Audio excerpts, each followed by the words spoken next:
You're listening to Arsenal Pass, a flesh and blood podcast for players by players.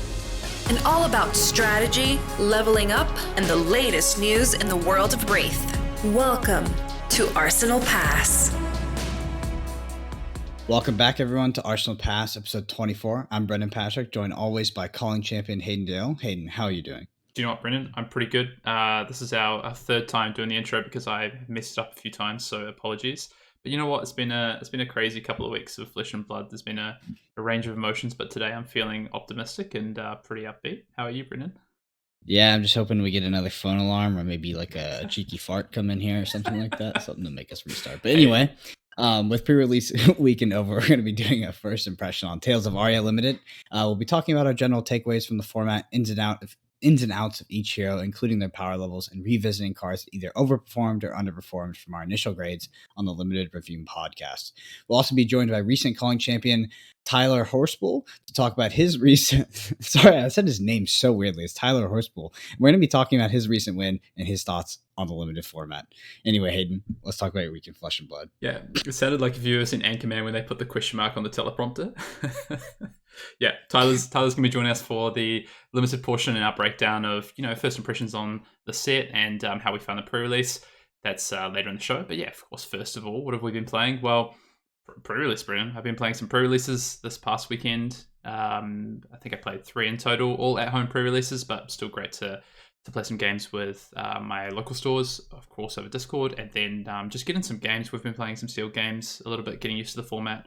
Just trying to, evaluate where our initial grades were, evaluate some of the heroes, some of the archetypes within sealed, and how we want to go about building certain sealed decks, and just looking at the pools. So, yeah, no, it's been a lot of limited, which is a breath of fresh air. I think from Classic Constructed, I'm a huge limited fan, so it's great to get back to my roots, so to speak. But Brendan, you've had a massive, week and a half, and we didn't talk about Vegas last week. So let's why don't you recap your last 2 weeks in Flesh and Blood for us? Yeah, absolutely. I hate to ruin the immersion of all of our role-playing listeners, but I was muted there because I was laughing very hard, Hayden. That Anchorman scene is, it's got a special place in my heart. But yeah, anyway, came back from Vegas. We talked about this, we really did the debrief on this in our previous episode in Time Around. But it was a great experience. You hear people, everybody kind of says this, it was it's definitely going to be one of the most historic events in Flesh and Blood history, and just the opportunity to be there was incredible. Everybody's attitude was incredible. And even throughout the main event, you kind of notice that where, while there was a lot on the line during the main event, everybody was very happy to be there, and it was actually kind of felt casual sometimes in the sense I don't know, everybody was in a good mood, right? But yeah, it was very awesome, and it's actually hard to put it into words, but I very much appreciate to anybody who came up to me and said hi. It means a lot. And some of the things that were said to me were very, very nice. And I really appreciate that. But let's talk about results. So we got to play the wheel premiere on Friday. I went 5-1, and I think Dante went 5-1 as well. We'll be talking about Dante a little bit in this podcast because he did travel with me and he did room with me. And the man confirmed does not snore, which is fantastic. But he went 5-1 on Briar. I went 5-1 and 5-1 on Oldham or Oldham. Yeah, obviously the Briar thing is probably a little bit less surprising now with the current context of player perceptions on the sealed meta. But the Oldham deck that I had was actually, I think it was the most powerful sealed deck I've had so far. It was pretty crazy. I had a solid 15 blues, and then I had some good reds, and I had some broken cards like Oakenold. And yeah, it was pretty much just Oakenold. Oakenold is absolutely busted, though. Anyway, on to the main event. Just quickly, so Dante and I both made day 2. Dante made it in on X1. I made it in on X2. Unfortunately, because I did make it in on X2 and I came in at 62nd, it was statistically impossible for me to top 8, so I decided to drop the event on day 2 and go play the Pro Quest. This is pretty much the standard procedure for anybody who made day 2 in the current system as it was implemented. You just have a way... There's almost no reason to not play the Pro Quest because obviously you can get another PTI, which will be very relevant for the Pro Tour and Worlds, and you pretty much gain nothing for playing the actual event. Maybe $200, but still probably not. Anyway, Dante made it into day 2, went undefeated in day 2, and I think he came in at the 2nd seed. I think something like that.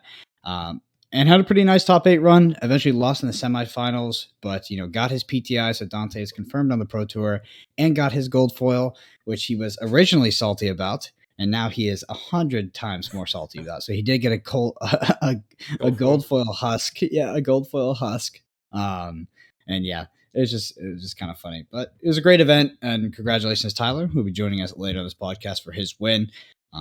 But yeah, I mean, can't really put enough nice words onto it to explain it. But awesome weekend, and really excited for Dallas, Cincinnati, and Orlando coming up. Yeah, I was. I'm super hyped for I guess everyone, but especially for Dante to take that top 4 and just a really good run. I got to see both the games that he played on camera over the weekend, and being part of the testing team with yourself and Dante, it was just great to see that result happen, and the way that Dante played through the weekend, and him to get that PTI and know that when we hit to that first Pro Tour next year, Dante he'll be alongside us. So it's good to know. Yeah, it's crazy to think that I don't know if Dan McKay has his invite yet, but that we might all be there. Yeah, if you do want to watch me lose on stream, I actually lost round 3. It's a good match, though. It's a good match. It was a really interesting match, and it's worth a watch back, I think. But yeah, I had a good time, and I have to tell this story, by the way, because this story is very relevant. So on my plane to Vegas, I sat next to this guy called Corbin Hostler. Hopefully I'm pronouncing his last name correctly there. But he was actually running the coverage for the entire calling. I'd never met him before, but he popped up on my Twitter. So randomly on the plane, I sat next to him. So I introduced myself to him. I was talking to him and stuff. He asked me for people that he should look out for to put on stream. So I said Dante, of course. He was like, oh, okay. And I was like, oh yeah, by the way, Dante really loves to be on round 1. Dante told me that was the last thing he'd want, and like he would actually, maybe poop himself if he was on round 1. So I told Corbin to put him on round 1. And then day comes, Corbin actually puts both me and Dante on round 1. So I'm also pooping myself at this time. Luckily, my camera breaks, but Dante's on stream, and I win my game, and I turn around because he's sitting behind me at this time. I turn around and I see Dante doing his patented Dante sweat. He's using both hands to try to like wipe away the grease and sweat off his forehead that's leaking into his mask because he's so nervous. And he looks at me when I stand up and just gives me like the most empty death stare that I've ever seen in my life, and just shakes his head. And dude, I was actually terrified because I was like, did I just give this guy a round 1 loss on the calling because I wanted to screw with him? So eventually he did win, which was very, very good. And I think that ultimately, as angry as he was, it did turn out well because we got rid of his on-camera nerves. So the thing is that although it was probably a mean joke for how nervous he eventually did get, if you're going to win the calling, you're going to be on camera. Like that's just a fact. It's going to happen, and you need to get over kind of all those nerves that get associated with playing in that environment. So he won, and I think that because of that as well, he told me that he felt a lot less nervous after that because it couldn't get any worse than a round 1 feature match at the calling. But yeah, you're like a parent who's like, I'm with your best interests at heart. I'm going to make sure that this thing is done. It just proceeds to just psychologically abuse Dom. Yeah, no, he was good. He won the game. It was versus fatigue or control, so it was one of his easier matchups. But yeah, he looked like he was struggling. I mean, the funniest thing for me was when we went and sat down after, and he had to like change his mask and like everything because that man had sweat like a puddle. It's very nervous. But yeah, Dante won, and then obviously went on the X1 streak to get into the top 8. Made all the way to quarters, got his PTI, his gold, all that good stuff. Yep. Very, very happy and very proud. So yeah, all right. We have I think we're going to move on to the news, Brendan, because we have quite a few things to talk about. This has been a pretty I think saying tumultuous isn't understating it. Week or two for Flesh and Blood. It's been pretty crazy. I think I just said at the top of the show, I'm feeling pretty optimistic and feeling good about things. But we've definitely had some discussions over the past few days about what's been happening in the world. And should we just jump straight into the news? Yeah, we are talking about the banning of Dustblades and Seas of Agony. The way you were saying that was like we were going to talk about a world event. No, top of the news. We've got to talk about it. Officially, as of when this pod drops, they will now be banned from the 24th of September.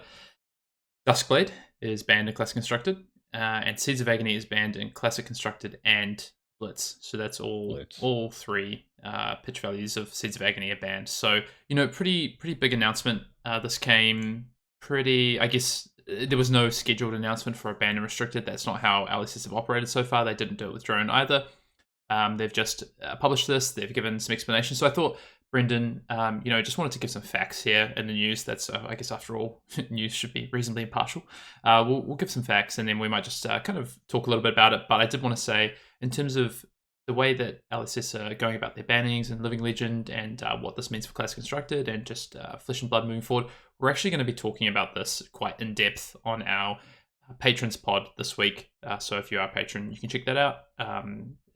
If you're not, join up and listen to the pod. And if you don't care, then it is what it is. But yeah, so LSS did release a statement and said, after the Vegas calling, they did feel that Chain was, it was demonstrated that you could beat Chain. And I think that's definitely true. You can beat Chain.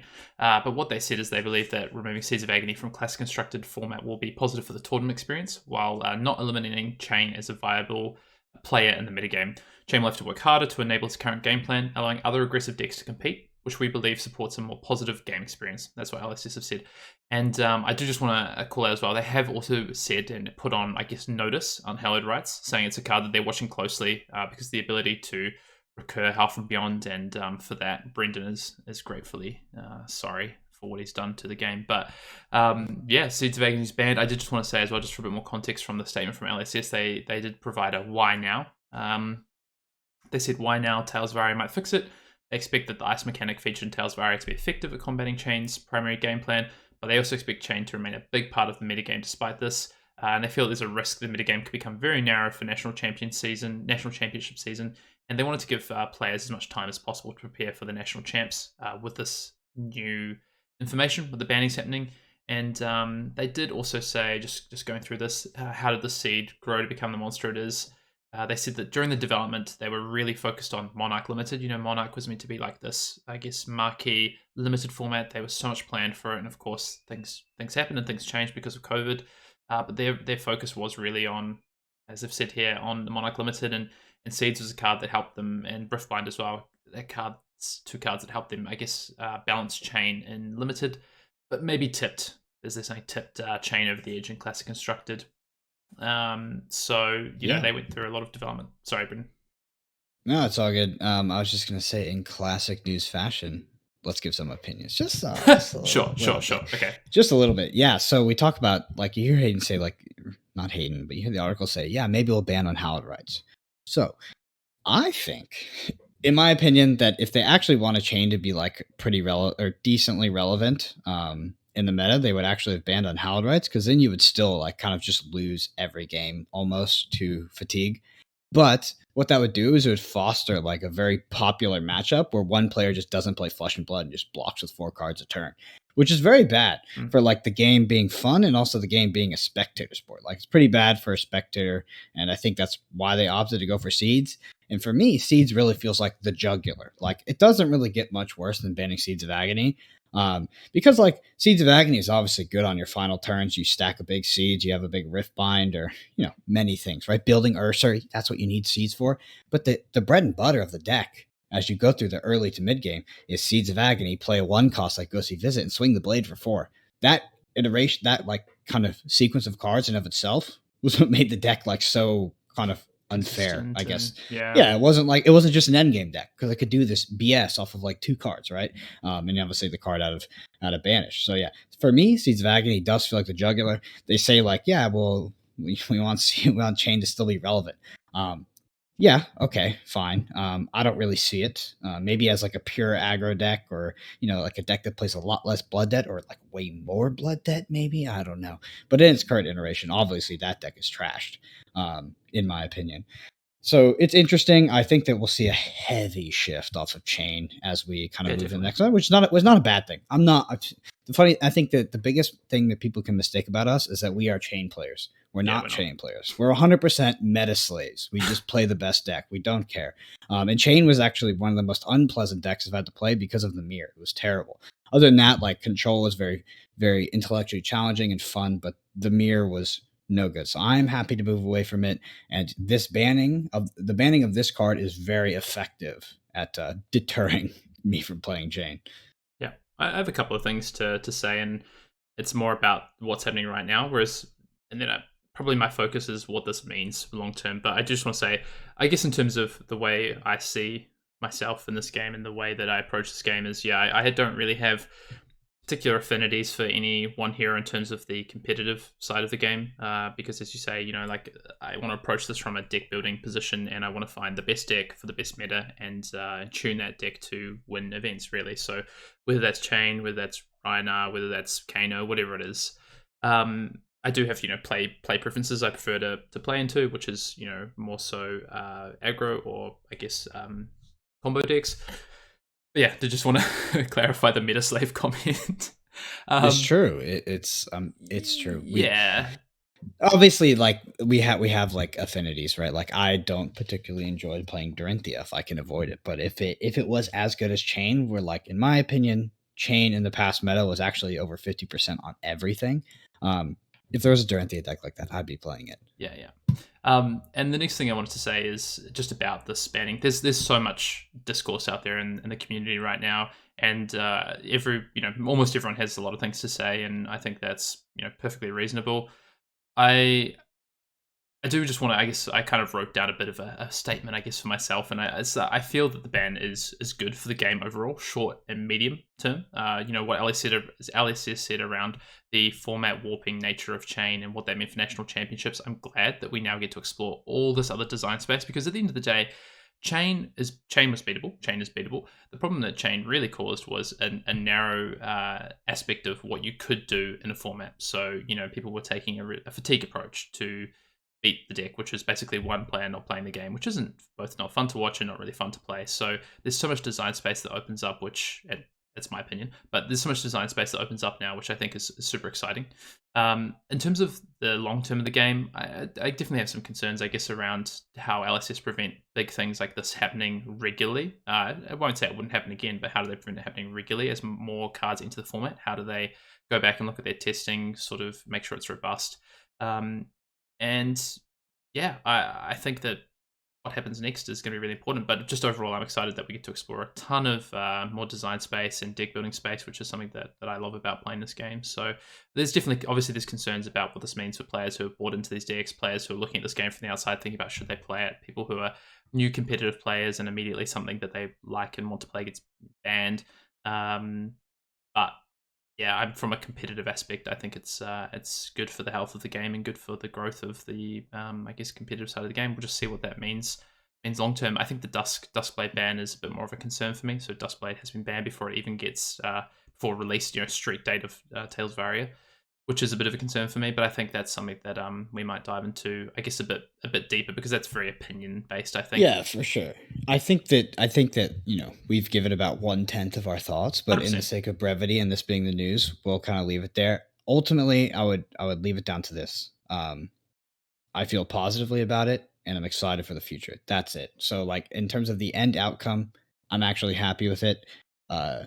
There's a lot more that goes into that, but I have a positive feeling as an end result here. Yep, echo that. All right, next bullet in the news, I guess bulletin. The Nationals formats have been announced, and there's more more information available now around national championships. Some dates have now been fixed for events that didn't have dates. Venues have been given, player caps updated. So if you go to Fab TCG, you're looking at your nationals, want to find more information out. There's a ton more information there, and there's also information out about what the format of Swiss looks like with the draft portion and the constructive portion, and then the cut to top 8 and the cut to day 2. So yeah, I mean, super excited that we're going to get, of course, we already knew this, but now it's confirmed in terms of that there's 2 drafts and then rounds of constructed with cuts to day 2. Yeah, I'm excited that we get to play classic constructed and draft. Multi-format has been my favorite sort of events to play for other TCGs in the past, and I'm glad that we get this for Flesh and Blood, because I think both the constructed formats and the limited formats are pretty fantastic.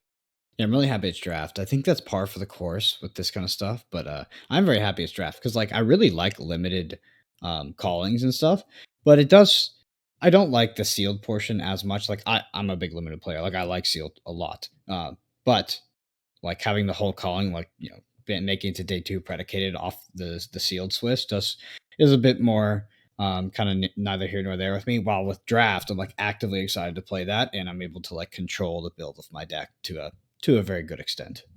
Yeah, definitely. And the fact that it's draft as well is just for this size. We've got 96 players for most of them. Just works out so much better. Next up, judges. So the judge program is live. That was being run through stores, through Road to Nationals, so that stores and those that were running Road to Nationals had access to level 1 judges and level 0 judges, I guess, and some level 2 judges as well. Applications are now actually open from LSS for the level 1 judge test, which you can go and take. I think you have to register by October 2nd, and then you get an email from LSS. Sorry, no, you have to register by September 27th. So a couple of days after this drops, and you will get an email between October 1st and 10th to do the test and get it done. So yeah, really interesting. That we're obviously going to have a lot more judges, which is great, and I hope that sort of flows on to a level 2 and beyond, where we have these judge programs with a lot of education and things like that. I think that's probably what's needed for the next step in the game as we move into a lot of callings, national championships, and eventually into pro tours as well. Mm-hmm. Next up in the news, Tales releases this weekend. So by the time this drops, we're going to be on the day of or just before the day of Tales officially releasing. We don't actually have a date for Unlimited yet, but that will be coming from what it sounds like. Q4 is the date that's given at the moment, but there's no official time on when Unlimited will be coming. So enjoy cracking your boxes and your packs this weekend, and may your pulls be good. And hopefully, if you're going to pull a Majestic Cold Foil weapon, it's not Dustblade. Yeah, that's like the big meme of opening these boxes, getting a bunch of cold full Majestic Dustblades, which I know once boxes and I crack them, it's going to be a plethora. Anyway, so I do want to say that we did mention we are going to be going over some reviews that we had in our previous limited podcast, the whole limited review for Tales of Aria. So we do kind of try to have a flagship limited review for every single set that comes out. It's kind of the big thing that we do. So if you want to check that out, it is on our YouTube channel. And yeah, I think a lot of it we're right about, but of course some of it we're wrong about, and Definitely. that's just the nature of a limited review.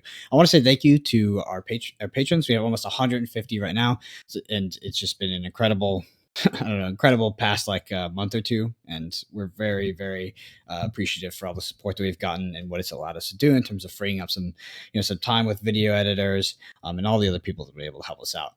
We did recently put up an in-depth video on chain endgames and specifically how we attacked control in the last meta. This video is like very theory focused with statistical breakdowns on the math and how the deck stacking actually works. So even if you're not interested in chain, or if the deck is a thing of the past by this time, which it is because it was banned, kind of, the episode will be full of like useful tips you can take into future games across all heroes, especially as formats slow down with Tales of Aria. Mm-hmm. Yeah. And finally, I just want to say Tales of Aria. We had some Tales of Aria sealed play go up.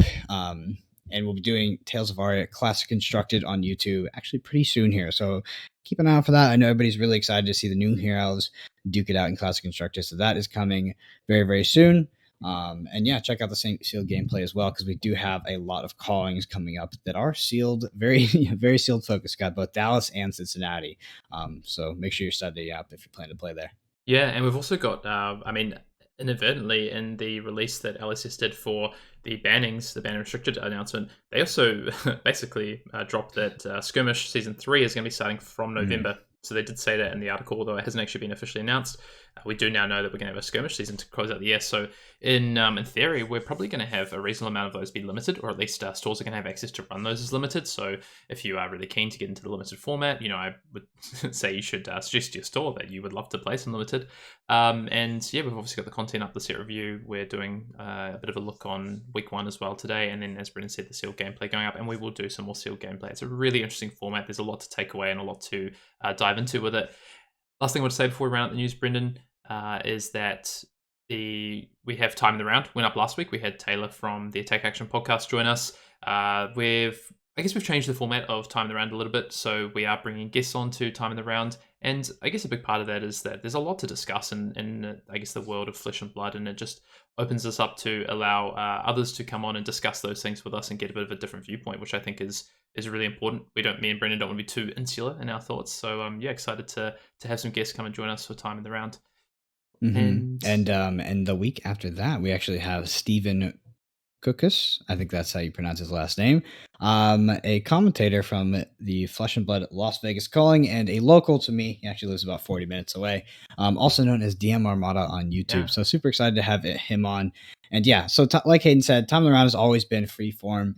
And just kind of very opinion based and just there to kind of talk and have fun. So I think it's going to be really helpful for us to get on, new people from the community every week and just kind of rotate people in and get, new thoughts, new ideas, new takes, all that kind of stuff, and really make the episodes about those people. And I think it's a great opportunity for me and Hayden to kind of learn more about the people of Flesh and Blood, because it's like my favorite thing. It's like this interview style ones. It was awesome having Taylor on. I really liked it.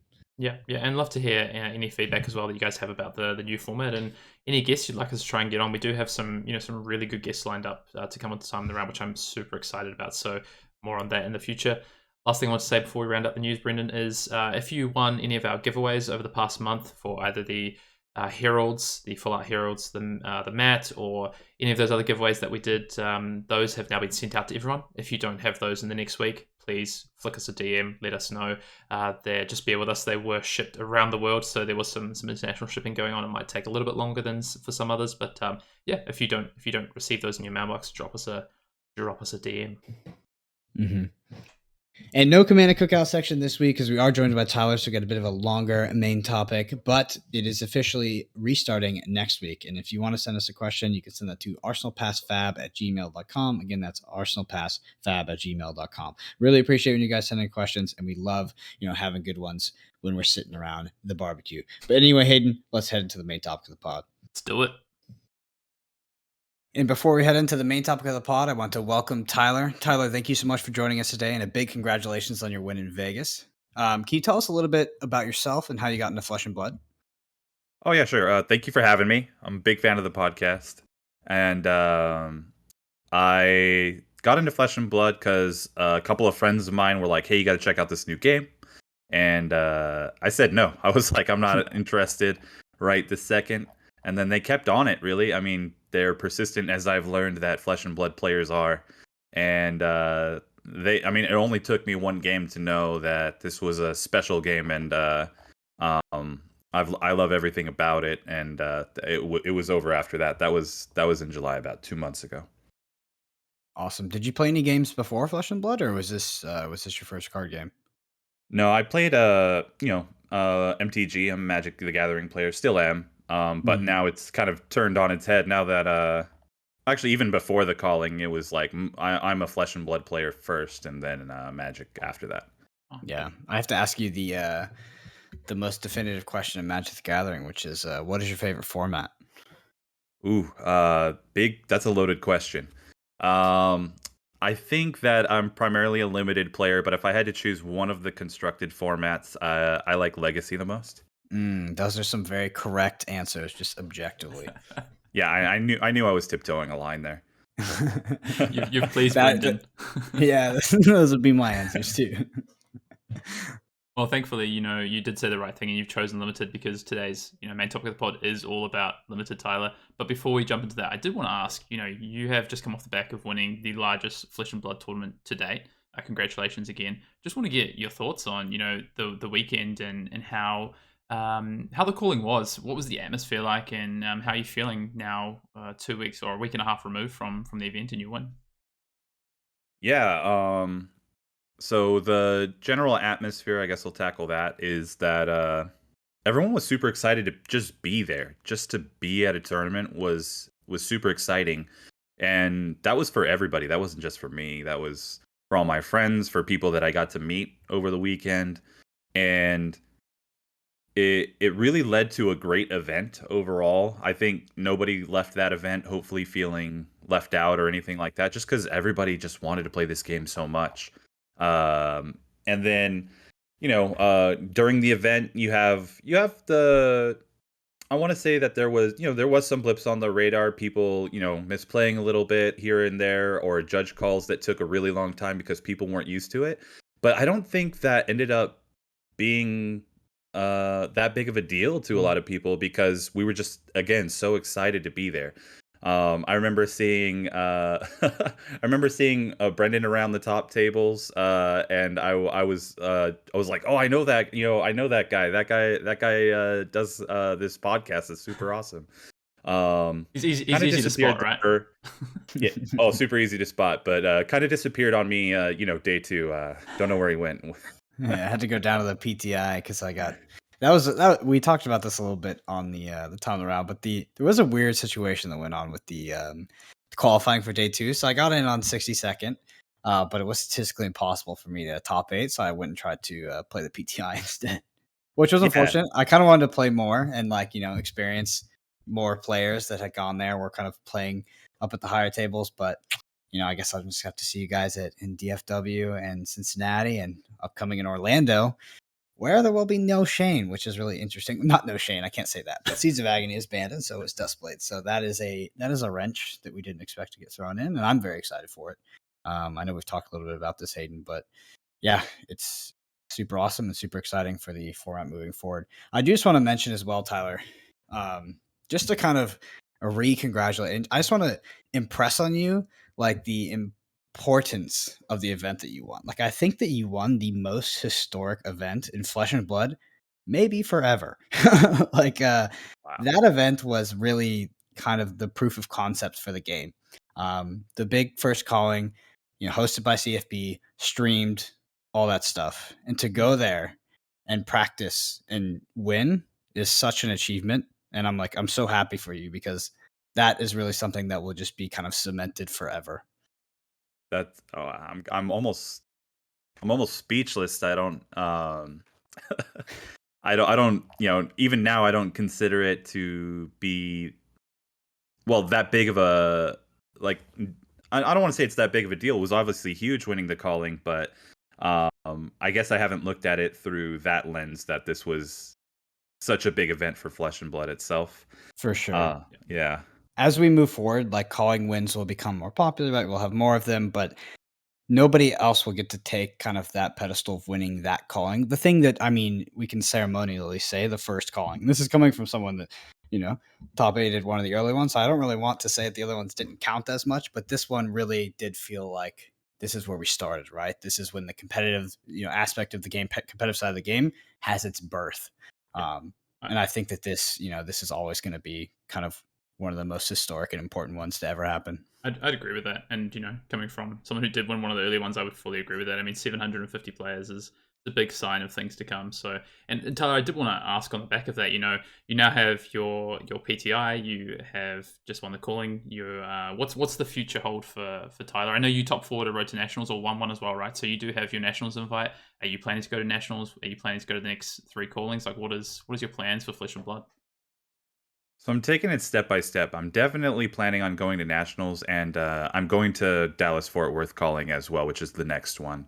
And so I'm getting my limited cap on, and I have I just played pre-release this last weekend, and I have a draft coming up on Saturday. We're also going to be testing our limited pools with my team and all of that. So a lot of limited coming up. Nice. Because it's a big format for both the calling and also Nationals as well. Yeah, awesome. All right. Well, speaking of limited, Brendan, Tyler, should we jump into the main topic of the pod this week and talk about some limited, some of our early thoughts? We've all just played the pre-release.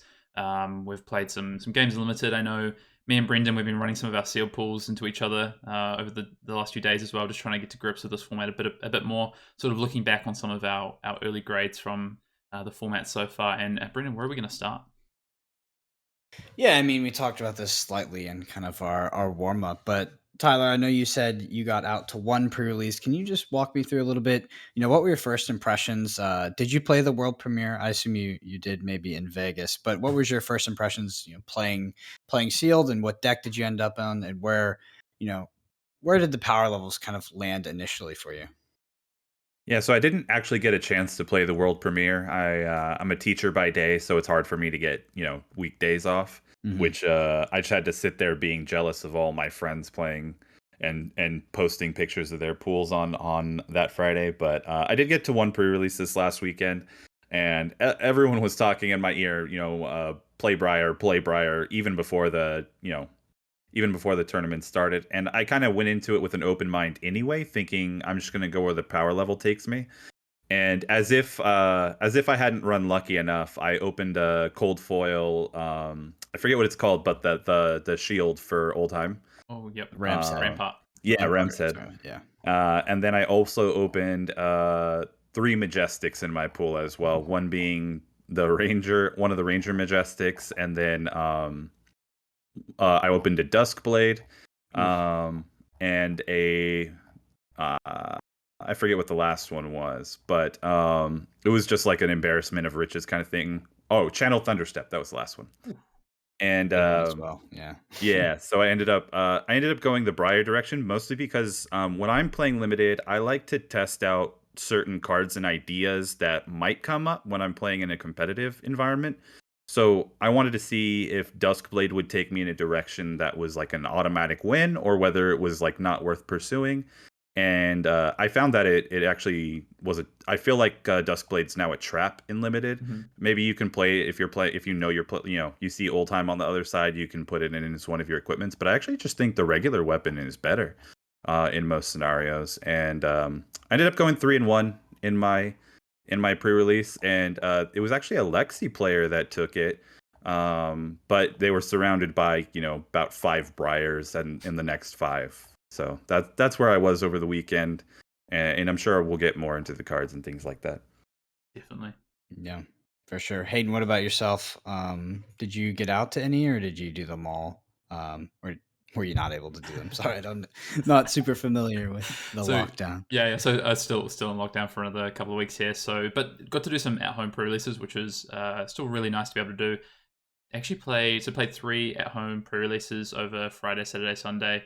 Just with local stores that had set them up on over Discord here in Sydney, which was nice. I had a very similar approach, I think, to you, Tyler. Like, I wanted to test certain ideas with cards that I opened. So I opened like the Rampart, for instance, and I wanted to try that and see how that played in with Oldhim. Like, was it, to your point, like, was this a bit of a trap, or was there play patterns where I thought this card would be really viable? I also opened like Awakening in one of those pools as well, so I wanted to try that. And then I had a Lexi pool that I played 2 rounds with, and then found that it just was quite underwhelming. So I flipped to an Oldhim deck and then played Briar on Sunday. So I actually tried all 3 of the heroes over the pre-release. Wanted to try out a few different ideas and styles in the seal pool, just to try and get to understand like what are some of the key commons, what are some of the key ratios for pitch versus fuse cards versus your element cards. So yeah, I didn't do very well, actually, to be honest. I think I went 2-2, 2-2, and 3-1, I think, over the 3 seal pools.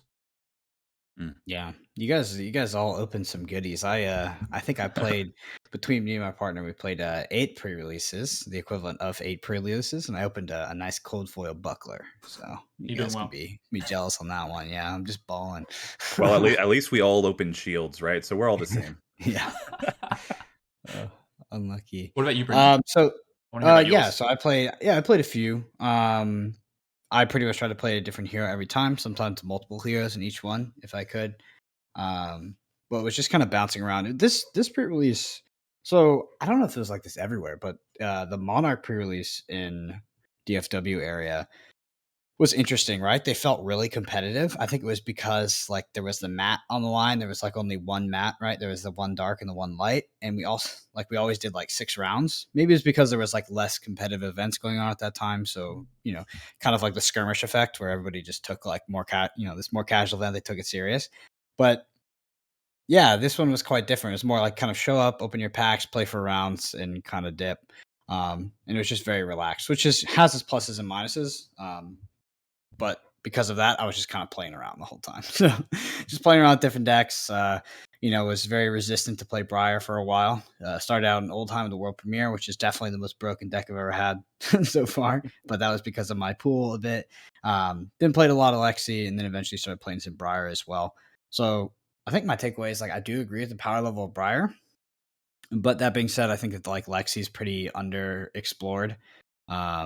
And then Oldhim can just be very abusive.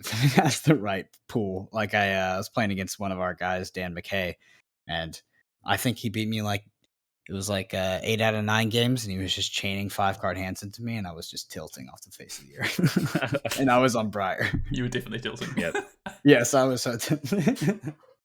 That's super interesting that you said that yours was kind of kickback, because I felt like mine was a little more on the competitive side, and I don't know if it's because we all knew each other already or what, um, but it ended up being a whole bunch of sweaty tryhards in my pre-release.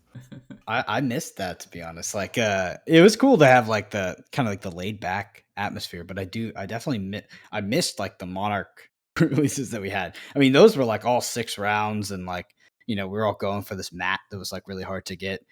So that was really cool, and they had like coverage and stuff on it. This one just kind of felt like a normal pre-release, like kind of how like a Magic pre-release would feel, which is cool as well. Just tested out a bunch of stuff, got my sealed pools, and been jamming them every morning since. Yeah, what was the environment like for you, Hayden?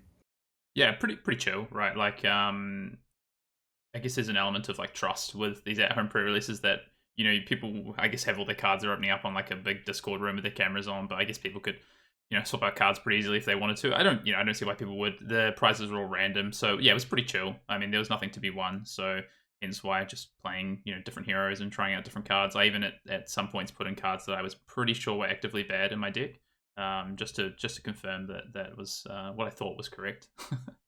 Yeah, I was just interested. I've never played an online tournament for Flesh and Blood before, so I was interested in what it's like. It's not the same. I'll tell you that. It's not the same. That's really surprising, actually. Yeah. You're the new era of Flesh and Blood players heading forward, which is awesome, to be honest. I think as much as it's been great to have online events for the ability to play over the past year and a half, I can't wait for us to kind of put those in the rearview mirror, personally. Yeah, I agree. Just one day leaving this whole pandemic behind us seems like a dream that we could all play cards again. It's a big deal. Yeah, it's very interesting too, because I feel like the general skill level of the United States, or like North American players, went up drastically because of Skirmish, because it was so accessible, and it was so competitive and so big. So it's really interesting to hear that you've had so much success and that you didn't grind all those skirmishes as well. So probably kind of a big shout out to your testing group and whoever you're playing with over there, because that's pretty impressive in my mind. Yeah, I have a great play testing group, and we are on Tabletop Simulator almost every day. So it's not like I don't utilize any online tools, but I just haven't played any tournaments online, which it might still be something I'm missing out on. Well, not anymore. Definitely, that's a time that has come and gone. So luckily, we don't have to do that anymore. Fair enough. I just want to talk a bit about each hero. So let's go ahead. Hayden, what do you think? Let's start with Briar, because this is the one that Tyler, you said you were familiar with. So Tyler, give me your kind of general thoughts on Briar, like some play patterns that stand out to you, and maybe some cards that are standing out as well.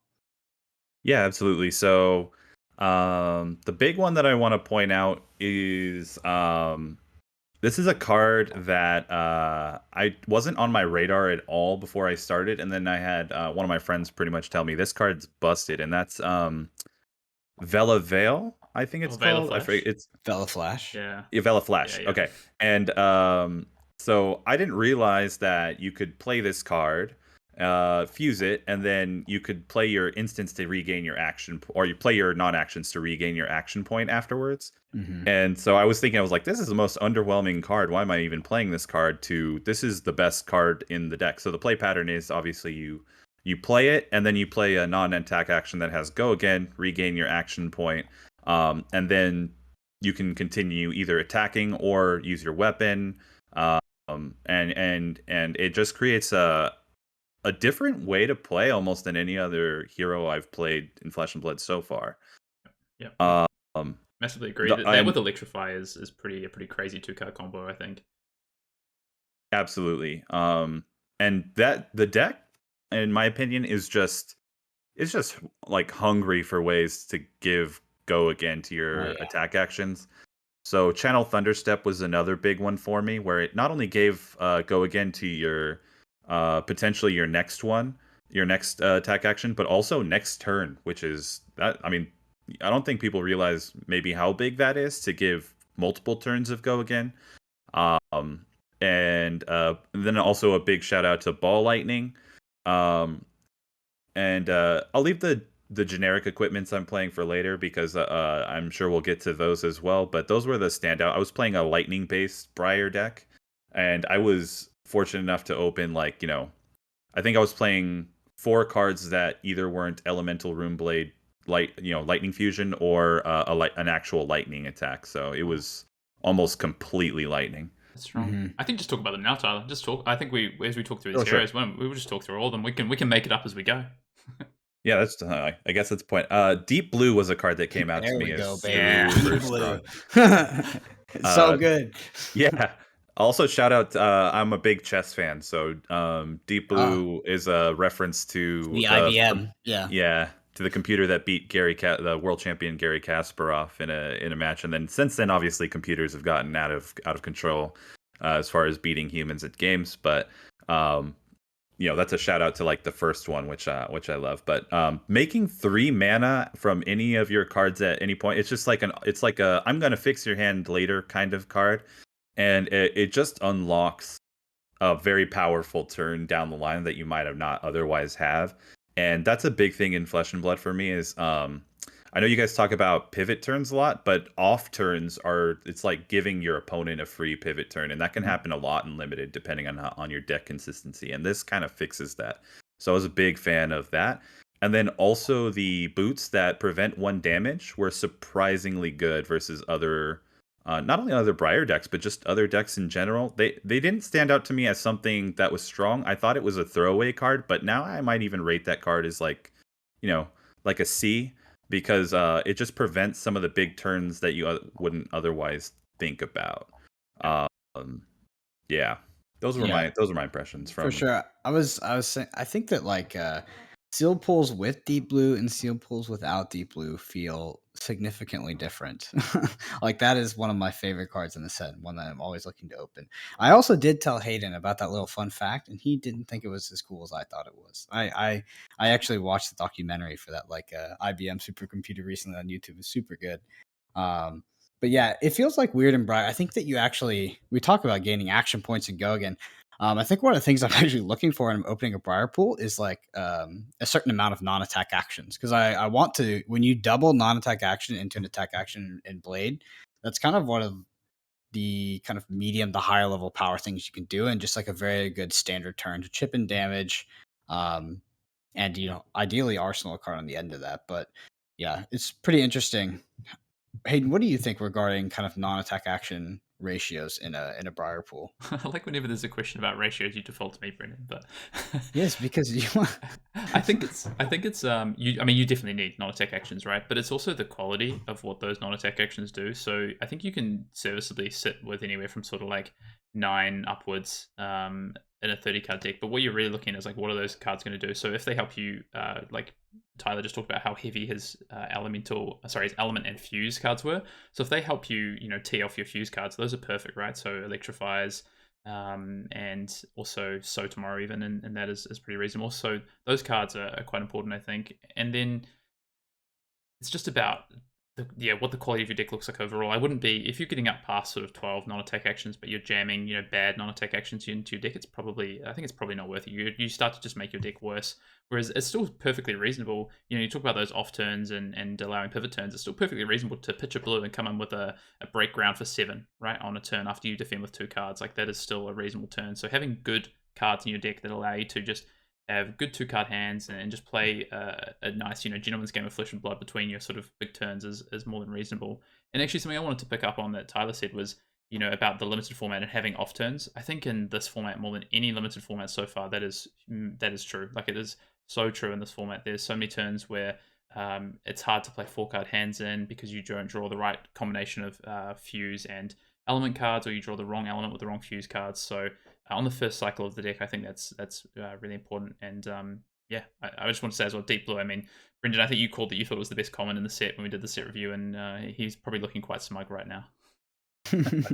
Very, very smug. But I also want to talk about these Sutcliffe Suede hides. I don't know if you guys have played with them, but Oh my god, they feel a bit like refraction bolters, but I Yeah, feel they like do. the difference is that Briar without these boots is actually not as bad as Dorinthia was without refraction bolters. Like I feel like in Welcome to Wraith, you really needed the bolters to kind of have like a good deck in Dorinthia. But Sutcliffe Sway's Highs is that's just icing on the cake, baby, and they're so good. I mean, being able Runeblade is really, it seems like a lot of Runeblade is just all about go again, right? So Suckless Highs allowed you to do that. It is going to allow you to swing with that weapon sometimes, or you maybe just have a degenerate turn that goes very wide. I will say that the most broken thing I've done in this format was a Sting of Sorcery. So that's the new Majestic. It says when you attack with this, deal 1 arcane damage to target hero. I did Sting of Sorcery and then triple ball lightning. It's whenever you attack damage. with a attack action this turn, it deals 1 damage and it's an aura that destroys end of turn, right? Yeah. Yep, with new attack with this one, yeah. It's that was definitely the most busted thing I've done in this format. But I've seen Sting of Sorcery into Ball Lightning a few times, and it never feels good. That plus then you have the Mark of Lightning too, and it's just whew. Yeah. But that goes straight to your point, Tyler. That Ball Lightning is a serious card. Both in Briar and surprisingly in Lexi as well. Hayden, I know you have something to say about that because you were slapping me with those ball lightnings when we were recording this video. Yeah, I gotta take back what I said. I was clearly a bit down than you were on ball lightning, and incorrectly so. That card is very, very strong. I knew the card was good, but it's even stronger than I thought. So definitely can't look past it. I did just want to say, and Tyler, you actually kind of started to talk about this, but how powerful or how strong the generic equipment were for you. The other thing that has made me value these generic equipment really high is actually the threat of activation on those equipment. Whether that be something like the Mark of Lightning, whether it be the runaways on your opponent's key turn, there's just this thread of activation of having these cards around that your opponent has to factor in what's happening. So if if they're coming in with a dominated attack and they've already attacked once this turn, and then you have the runaways to potentially stop their on-hit effect, like they have to start thinking and factoring in these plays, which is probably what I've found to be some of the most interesting parts of this limited format so far. I'm not sure if you found that when you talk about the generic equipments, Tyler.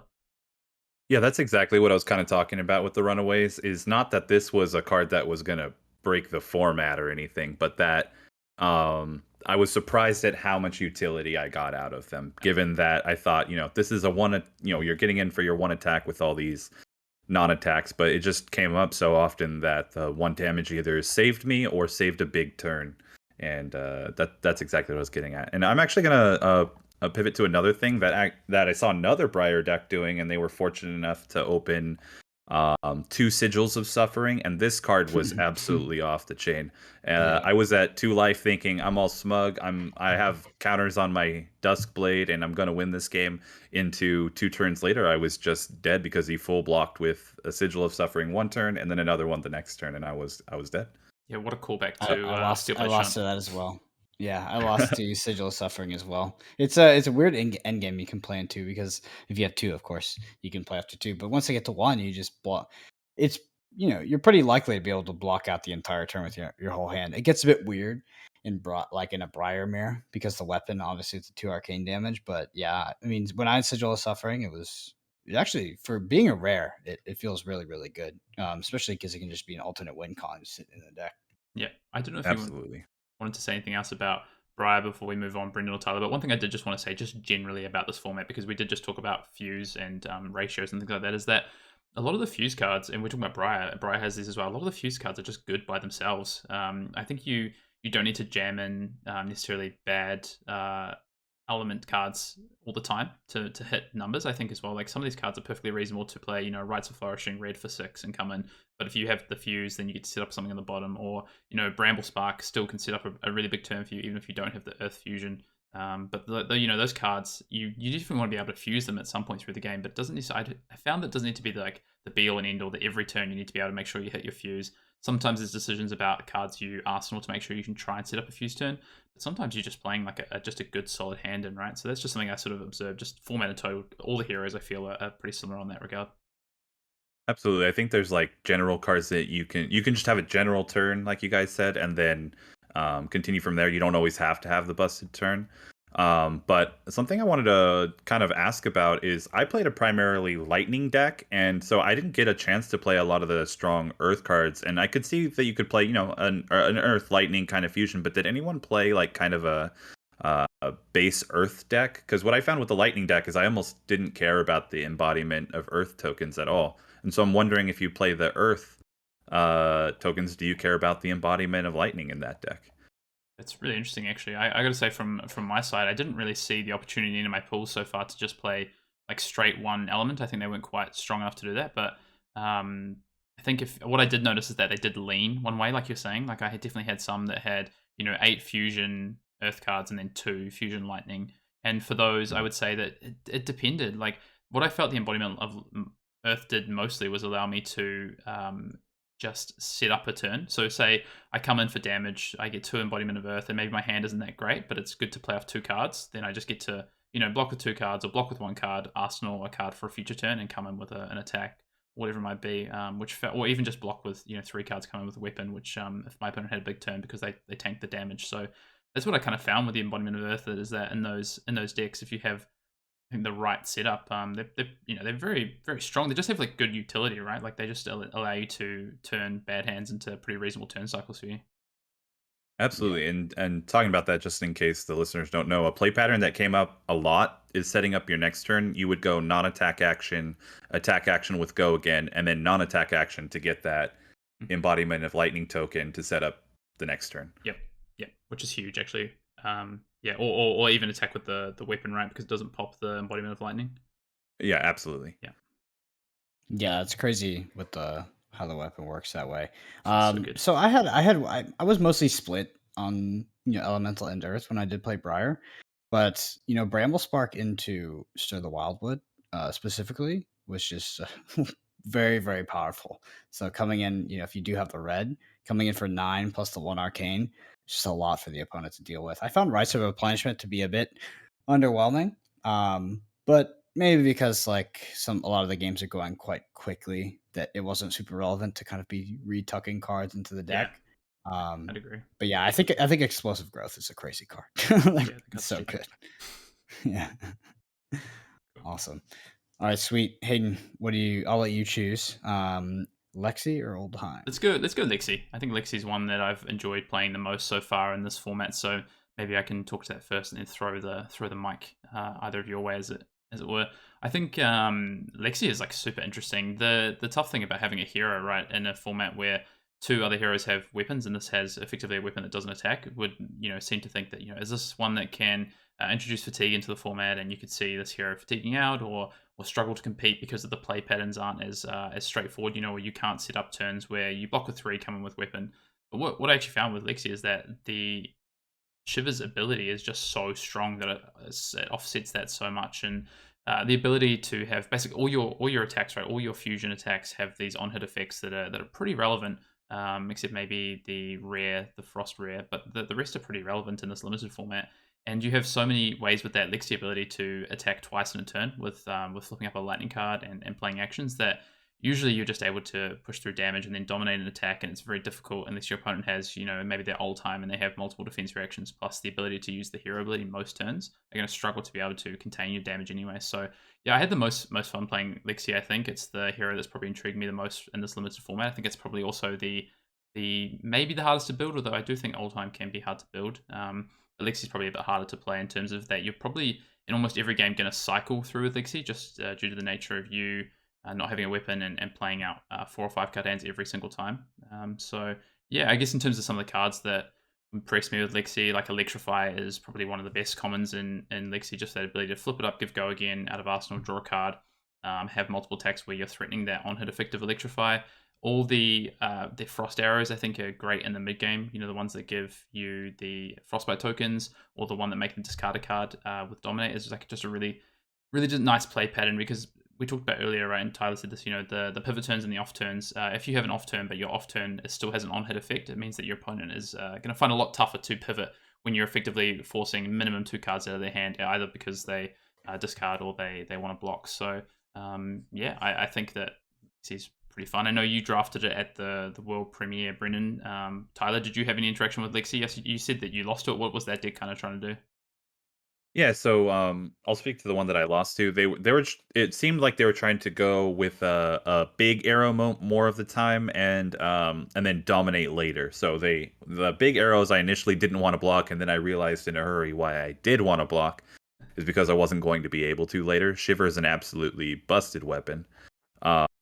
And then a lot of the frost, as you said, a lot of the frost arrows gave me a lot of trouble because as a Briar, that extra mana or extra resource point is such a huge deal. Um, our tournament was also won by Alexi, and I think part of that had to do with them opening the legendary ice armor that has arcane barrier on it. And then but the ability of this deck to just kind of pick and choose the way that it wants to attack was the thing that impressed me the most. Sometimes it would be a big arrow, and sometimes it would just be a small dominated one that had a on hit effect. But in either case, it was just interesting that if I feel like this has a lot more place to be explored on how to play this deck correctly, because it seems super complicated. Yeah, I think it is. Yeah. I think it is. My biggest takeaway from drafting it, and I would say drafting it incorrectly, is I actually felt like I needed more pumps. So when I'm opening like a Lexi Seal pull, I'm actually kind of looking for some ways to pitch to end the game. So either it's like, what is that card? That the one with reload? Overflex. Yeah, overflex. Yeah. And honestly, kind of like any kind of, there's tons of pumps in this set, tons of We've ones that lightning, common, but yeah. Yeah, that's definitely what I feel like I want. Not that I need like a ton of those in my deck, but I definitely need a few, like maybe 2 to 3 of them to kind of pitch to set up an end game where I can dominate and win. I felt like when I had a bunch of good arrows, quote unquote good arrows, this is out of draft. When I was just kind of doing a single arrow per turn with an on hit effect, it was just too weak compared to what my opponents were doing. Even if I was kind of getting the tempo with like a chilling ice vein and making them discard. It just didn't seem to be enough. I think that you do want to be able to go tall to some extent. Yeah, well, I think going wide is feasible, but you need the support cards. Like if I talk about the thing I'm looking at in a seal pool with Lixie, I'm looking at, of course, my red arrows. Like how many red arrows do I have? And then to your point, I'm looking at, okay, what do my pumps look like? So do I have like Weave Lightning? Do I have the Overflex? Do I have the Ice Quake as well? Was also really good because you can flip that up to give the Frostbite token off Lixie's ability, then come in with a Dominated Arrow and force another Frostbite. Those are the kind of cards I'm looking at, but I'm also looking at like what's my support package here? Like, do I have these kind of frost support packages, which is I think is, to be honest, a bit more ice, which is a bit more go tall, or do I have like the lightning entwine card, or do I have the one that gets go again out of Arsenal? Like those are the cards I would think you need to support, because there's this really interesting play pattern that I think becomes pretty apparent with Lexi pretty quickly, is that you don't actually want Arsenal arrows, in Arcane Rising or in Ranger Constructed, right? Like with Azalea, you generally want to put an arrow into your arsenal. Like that's quite a good thing to be doing. But in this format, if you put an arrow into your arsenal in your turn, you're basically shutting yourself off from Shiver's ability unless you have Go Again. So unless you have like the Go Again arrow.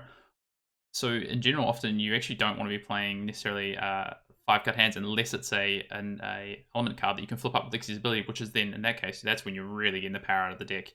Is when you get to use Lexie's ability. So yeah, just thought it was quite interesting that often I fell into this trap early on of putting arrows into Arsenal and not actually good.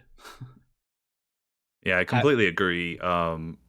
Sorry, did you want to go ahead? Or Brendan, sorry. No, yeah, you're good. Go ahead. Okay, so something that I wanted to kind of touch on is that you said was the go wide kind of thing, is that this is another avenue that Lexi can go because of her ability. And something that kept coming up with me is just the ability to mess up your opponent's turn, whether it's with a Chilling Ice Vein was a big one that came up. It's like, do you want to pitch for resources that do nothing or just discard the card? Or and then even playing, amulets or something like that. And then giving your opponent a Frostbite token, and it's just like you're having a big off turn. Yeah, this actually came up in a game that we just played on camera, Brendan. That's going to be up before this pod goes bring up. it up like that, aren't you? But that play pattern does come up, right? Like either I was trying to go tall against you, or sometimes there'd be some go wides with on hit effects, which is Lexi has a lot of flexibility. It's just it's a bit more difficult to, I think, sequence them, and it often comes down to having to pitch for some of these as well, which is really interesting. Yeah, and I want to ask a question I think that is on a lot of people's minds, and that is, can you fatigue Lexi? Is fatigue a strategy that you can employ? This is like, if you look back to Arcane Rising, people try to fatigue Azalea for sure, but now, you look at Lexi, other 2 heroes in the format do have solid weapons. Lexi does not.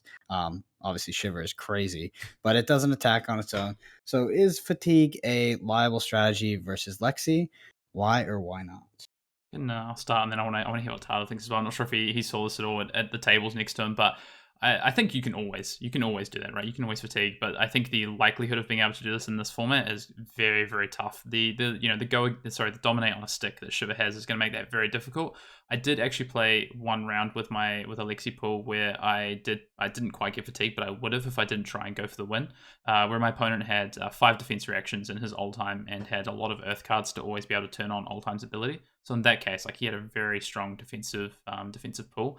But there's not many, defense reactions. Briar has access to Sigil at rare, but other than that, it's going to be very difficult for opponents to be able to stop the kind of freight train once Lexi rolls, and Lexi can really build up some tempo. And if the deck is reasonably strong, or even if you get to the second cycle and you get to set up, it's going to be, I would say pretty hard, if not close to impossible, to deny that ability to push through damage. Yeah, I was actually going to say that I think this is less about whether you can fatigue Lexi and what your individual pool is. And this is a shout out to Adam Feifels, who played Oldtime to a 4-0 at his pre-release. He's a testing buddy of mine. And he said he had 2 of the rare defense reactions and then just a bunch of 3 blocks in his pool. And he was able to fatigue every single opponent. And I think this speaks more to just what your individual pool of cards is versus the actual, like, whether Lexi herself can be fatigued. Because obviously if you're playing Briar with a bunch of 2 blocks, sure, you can try to make embodiment of Earth tokens, but you're probably not going to fatigue the Lexi that way. Yeah, that's actually a great point. I think it comes down to, like you say, the not so much the macro play patterns, but the play patterns within your own pool and what you can do. And that's the exact same thing that happened in my example as well, right? As my opponent had a really strong access to these defensive cards, and, like you say, 3 blocks, etc., and also actually had like a way to win the game late with just like he pitched a dominating glacial footsteps, so he had that inevitability of dominate to push through damage anyway late game if needed. Glacial footsteps. That's a dangerous one to play an endgame around. I tried doing that almost to a fault, but I had stacked a glacial. I stacked 2 blues glacial fuse card, and then literally the other hand was 2 blues glacial fuse card. But then I got hit by a dominated attack, and it just threw off my whole count. I ended up just drawing my blues, and I just drew my glacials. But glacial is kind of weird too. Is when you pitch it for the end game, just because you need the entire 4-card hand, right? So how much life you're going to be on, how much damage can you take when you finally do get to that second cycle. I think that's like a dance in this game a bit, right? Yeah. It's like you can get to the second cycle, but you really got to manage your health. I mean, this format over any other format I've been in, there feels like the life threshold is not 1. Like, it's like 3 or 4. Like, once you go below 3 or 4, it's just like you're getting threatened lethal with multiple card blocks every single turn, and they're going to arsenal and play a 5-card hand on you that's not blockable, right? Yeah. Yep. Even outside of that, it's not just the threshold for dying. It's actually the threshold for being able to construct a pivot turn is very different. In other formats, you could actually construct pivot turns off, I think, less cards as well, because the cards were just maybe a little bit stronger by themselves, but less synergistic. Whereas this format, very much about like synergies between cards, but of course because of fuse. So you do need a few more cards to generally create pivot turns. So there's, I think, I think we've already talked about this a little bit, Brendan, just in our sort of early thoughts, but there's a narrow window in terms of being able to construct a pivot turn. Often you just have to go for it, because if you fall below a certain life total and you can no longer play 5-card hands for the rest of the game, that might have been your missed opportunity. Yep. It's definitely different from Monarch in that sense. Like, Monarch felt like it was very much about setting up a pivot turn and playing off of that. This seems like you have a window to do it, and then after that, it's just gone. And I also feel like this format feels a bit tempo based. Especially once you get to, maybe sub 10. After that, kind of feels like you want to be the one with the tempo, or like it's hard to be on the back foot in that case. But speaking of glacial footsteps, let's talk about the old man in the north, Mr. Oldtime. So like I said, I played Oldtime in the world premiere. That was definitely the most powerful deck I've had. Mostly because the one thing I want to say with Oldtime is, like, you have the weapon, but it plays so much different than Bravo did in Welcome to Wraith. Like, Bravo is very centered around the weapon. And it's like the one-hander, it does 3 or 4, but you end up, I found myself not swinging it very much, mostly because of the power level of the other cards like available to you. So when I played Oldtime, I found myself kind of, using big elemental guardian attacks most of the time. When the pool, what made my pool so good was had like the double glacial footsteps with, enough targets to reliably fuse it, as well as, having 14 to 15 blues. I think you do want like that, probably over 10, and somewhere between 15 blues to kind of, be able to play your big attacks. I also have this card called Oakenold, which is a double fuse card. And I actually, I actually think most of the double fuse cards in this format are BS and limited. But Oakenold, it looks like a trap. You're like, I'm never going to be able to cast this, right? It's a double fuse. No. You park that bad boy in Arsenal, and that's just a pivot. It's a pivot turn in and of itself. That card is crazy. 9 dominate, 4/3, and they I think they put 2 cards at random on the bottom of their deck. Yeah, Oakenold was just a nutty card for me to have. There's another card called Awakening, which I haven't played with yet, but I've been on the other side of it, and that has tilted me to a new world. Sometimes that is a pivot turn. A pivot turn. Yeah, 1 card pivot turn. Yeah, exactly. Oh my goodness. 2 card, yeah, 2 card pivot turn. Hayden, what's your idea of kind of, like we're going back to ratio, so I got to just spin it back to Hayden to get the ratio news. How many blues do you need? And like, what makes a good Oldhim pool? Is it having enough blues to swing the weapon consistently and play your stuff, or do you need those reds to have a powerful deck? I think there's 2 things here, and I think this is going to lead in nicely. I think Tyler might have a view on this just based on what he said before about Oldtime, but I think you want to have. I think the blues are less important than I thought they were initially. I don't think they're as important as say they were for Bravo, who often wants to have basically consistently 2 blues in every single hand. You're actually okay often to play off a yellow and a blue. And one of the things with that as well is that your element yellows allow you to double pitch for Oldtime, which you don't want to do a lot of the time, but the threat of activation on the ice ability of Oldtime is actually, I think, a bit underrated. Putting a card on top of the opponent's deck when they're trying to set up like a big go wide turn, or they really need that card in Arsenal to set up a 5 card next turn is pretty important. So I do think the yellow has a place. Of course, you do need to be able to cast cards like Glacial Footsteps and Thumps and things like that, but often, you've also got these cards like Earthfall Surge as well that you want to play. So you do need a number of blues. But I think the weapon really comes down to, again, a little bit what you said, Tyler, around what your pool looks like. I think in some pools, you're going to have these really strong red attacks. You're going to be able to be very offensive. You're going to have the pumps like Earthfall Surge. You're never really going to have these off turns. You're going to be able to always use like 4 to 5 cards from your hand and just keep tempo a lot of the game. And then in other pools, they're going to look a little bit more defensive. You might have some of the auras that you're setting up and it's coming across over 2 turns. And in which case, I think, there's very likely play patterns where you defend with a card, maybe pitch 2 cards to be able to use Oldtime's ability, and then you come in for 4 on your turn. I think that's pretty reasonable. I'm sure maybe that's what Adam might have ended up doing, Tyler. Yeah, absolutely. One thing that came up is obviously in your Oldtime pool, you're probably going to have some sort of busted attack card, and for him, it was Cracker Jacks plus Thump. Yep, there we go. Yeah, the Classico. just the creme de la creme. But what he said was the biggest play pattern was you wanted to block with 2 of your cards and then have a big 2 or 3 attack to follow that up with. And so the weapon didn't, as you say, play really big into it. It was more of the attacks were doing the work, and then the other cards were just decent at blocking. And I do think that looking at my opponents, maybe the Oldtime ability was a little bit underrated. I saw it used for preventing damage, but I don't think that's where you primarily want to be putting your resources. But I don't know. I would be interested in seeing an Oldtime pool that was more about disrupting the opponent's turn with frostbite tokens and that kind of thing. I think right now the best Oldtime builds are probably going to be the ones that can block out really well and then still send an attack the other way. Yeah, just slap big attacks at your face for 12 with Dominate or whatever it is. Like Earthfall Surge into Thump is just the most disgusting thing in the world.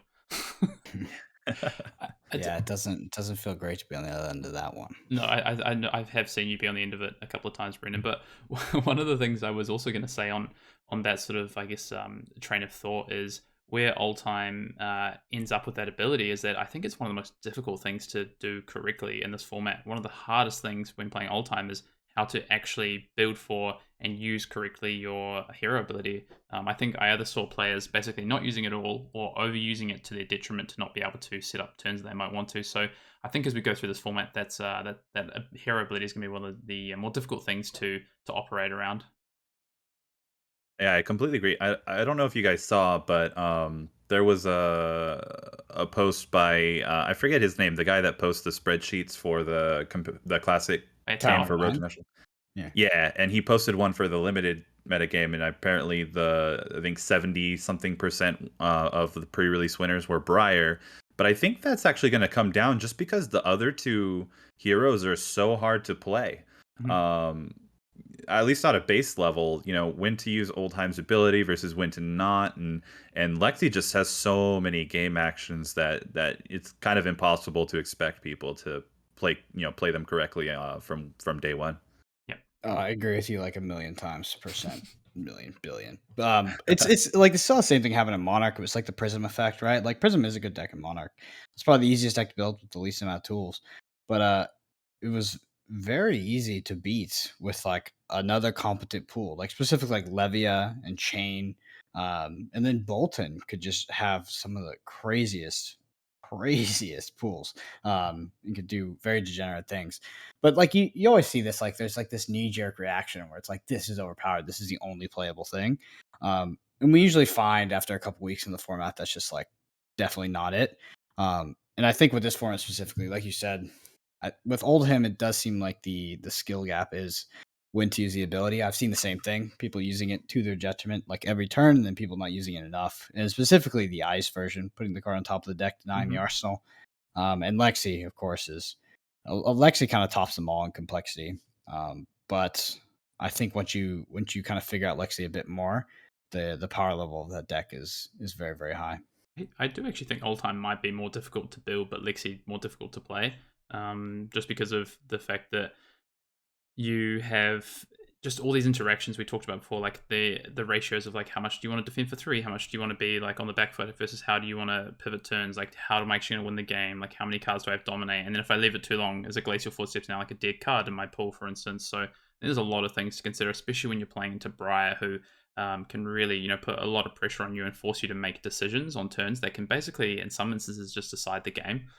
Whereas Briar does just has some really nice natural power, and if you sort of muck up on a hero against Briar, you can often give them a bit of like a get out of jail free card as well, which is really nice with Briar. And I think what helps in terms of Briar's strength right now as well is that embodiments of Earth, embodiments of Lightning, they can just get you out of some tricky spots and allow you to often play off like 2 or 3 cards or play off 5 cards really nicely, which is huge. I think a big thing here, with just pivoting here a little bit, is it Oldhim or Oldheim? Because I've heard both of from 3 of us two different pronunciations, and we got to get to the bottom of this. I'm pretty certain it's Oldheim based on like mythology, right? Yeah, it's 100% Oldhim. I agree. Brilliant. I see. You decide, Tyler. It's the old tomato. You know what? I think you're both right. Since I just won't pronounce it for the rest of the show here. Yeah. Oldhime. He's employing the fatigue strategy, as the French would say. Awesome. All right. I just want to talk quickly about, let's just all pick a card. Let's all pick one card that, we saw either in spoilers or, living vicariously through Friends of the World premiere that we didn't think was very good and overperformed the most. This has to be, the one card that has jumped, the most for you. I know I said the most a lot. So obviously we know Deep Blue is good. Obviously Ball Lightning is very good. That's a very good contender as well. But which card were you kind of sleeping on that has turned out to be way better than you thought? Tyler, we'll start with you. Ooh, big. Yeah, starting with me, huh? Let me think. I actually have mine ready, Tyler. I'll go because Brendan's put you on the spot. I'm fairly there. I think Give me a second to think about it. Yeah, I mean, it would be easy to say like Ball Lightning, but I think I did think that card was good. It's better than I thought. But a card that I thought was probably not good at all and has really surprised me, to be honest, is actually Entangle, which is the Guardian Earth Fuse attack that gives -2 to your opponent's next attack. because of like the on-hit effects and breakpoints in this format, that card is a lot better than I thought it was. The fact that you get to come in with a threat, put, probably a reasonable Earth card, and I actually think a lot of the time the Earth cards from old time are the ones that you do feel okay putting into Arsenal, allow you to just have this. It's effectively, like if it's coming in for 6 damage or 7 damage at red, like that's a 9 point life swing, right, in terms of the -2 on the attack. And if that's on an on-hit effect, that can be super relevant and really mess up your opponent's turn. So I thought that card was probably not going to make my deck to probably almost always making my deck, which is a bit of a turnaround. I got mine ready as well. You go, Brendan, then we'll leave Tyler last. Oh, yeah. I'll go with the last one.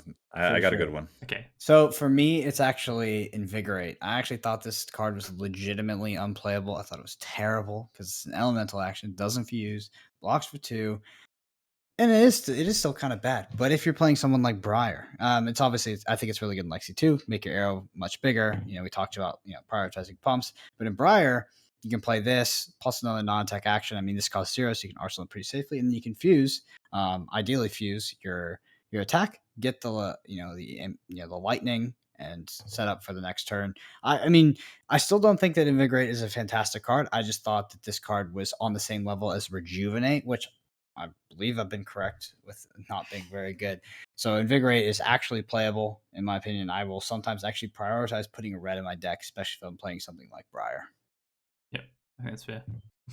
All right. This is going to be a semi-call. It's going to be a semi-call out here. But I actually do not think Rejuvenate is an F. Do I think it's higher than a C? Probably not. But the opportunity, especially in Briar, to just play this. I mean, you could already play it at instant speed, but play it as one of your non-attack actions just as long as you fused. So you don't need like a Vela to set this up.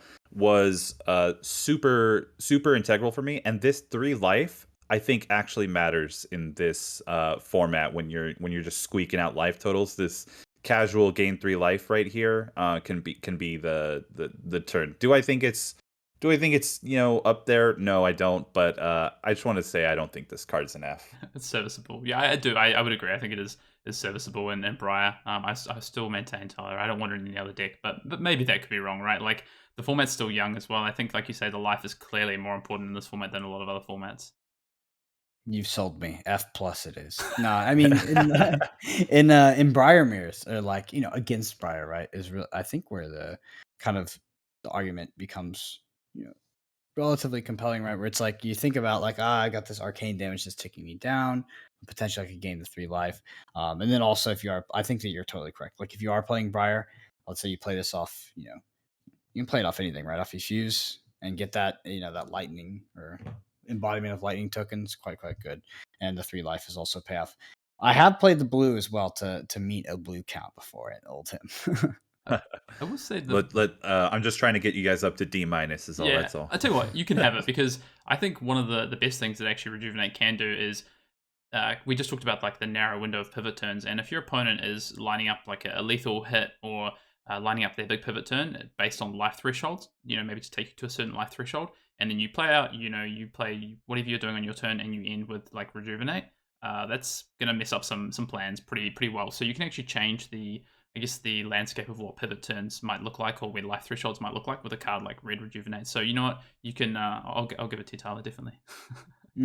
Okay, so then in that case, I'm gonna ask Tyler a closing question here, which is Tyler, what is the worst card in the set? If it's not Rejuvenate, what is it? Oof. It can still be Rejuvenate. So. Yeah, it's still Rejuvenate. There we go. Oh man, you got me. I think so too. I mean, it definitely speaks to set design where everything is very, very playable. Yeah. And even Rejuvenate feels reasonable. That's what's weird. It's like if you come from watching like Magic the Gathering, set reviews, there's like very clear like bombs, very clear like just this is meant for Commander. In Flesh and Blood, it's really not like that. Like every card is very contextual, and most have a pretty reasonable use case. So I actually think that I totally agree with you that no card is actually unplayable. Yeah, I gotta completely agree with that. In Magic, there's just cards you stay away from that you're told do not draft this under any circumstances. Do not put this in your deck, and that is not the case in this. Every single card has at least some place in in this format. Yeah. It's why I think I had someone give me some feedback like, oh, there's a lot of C's in your set review. And I'm like, yeah, there's a lot of cards that are just serviceable and do a job, because there's no cards that are truly, truly unplayable. Like, even if you go back to older formats, like, like blue, yellow Frontline Scout, like, this card was serviceable. You could get into your deck if you needed to, but there's usually more exciting stuff. But no card is so bad that you just would never ever say, I won't play that. Memorial Ground was an F, but if you needed win conditions, you needed like it. if you're low in win conditions, you could restack your Heraldless Tenacity. It's just so contextual. I think that card's a straight F, but I played it before because I just didn't have any win condition. Monarch was a very win condition focused win condition focused set in my opinion. But yeah, I digress. Talking too much, but anyway, thank you so much, Tyler, for joining us. Again, I want to congratulate you on your win. I know I gave you a little bit of a crazy speech on how important it was, but I do truly believe that, and I think that it was kind of a monumental achievement. And I'm really excited to see you at the future ones. I'll be at Dallas with you. That's my hometown, so excited to dig into some limited at the calling. Haven't done that in quite a few years, so very, very excited. And again, thanks so much for joining us. Yeah, I appreciate you guys having me on, and thank you for the kind words and putting me on this, taking my card and putting me back on the spot, saying which card's the worst here. I feel like now I'm the one that's called out here.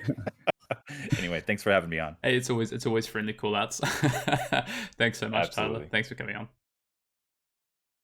And that concludes episode 24 of Arsenal Pass, our first take on the limited Tales of Aria format. Obviously, we're going to have a lot more as we progress through the season, but if you are interested in Classic Constructed, there's going to be some gameplay going up on our YouTube channel within the week. So, keep an eye out for that. If you're interested to see the new heroes duke it out, I know I am. So the boomers of Welcome to Wraith, as always, Hayden Dale and Brendan Patrick have figured out how to use the Twitter tool. So I am at the Fiddy Shades. So that's TheFiddysHades. Again, at the Fiddy Shades, like that, very good piece of literature that was released a few years ago. And Hayden is at Fiendel, FYEN_Dale, kind of like Thomas Fiendel, and his last name, Hayden Dale. So check us out on there. We love engaging with all of you guys on Twitter. It's been great to kind of utilize that medium to talk with our audience. Again, final thank you to all of our patrons. Really can't say thank you enough, and how much you've influenced the channel and allowed us to kind of step up our game. We do have the chain pod going up on the Patreon. And like I said, even if you're not interested in chain, if you hate the deck, doesn't matter. It's mostly theory-based, and we even go very much in detail to the math. We got spreadsheets. If you're into that stuff, it's all color-coded. It's all good stuff. So check it out. I'm sure you'll enjoy it. Anyway, hope you guys all enjoy cracking Tales of Aria packs over these next few weeks. And good luck to your polls. Hopefully you don't open a cold full of Dustblade. But anyway, until next time, thanks for listening. See you later.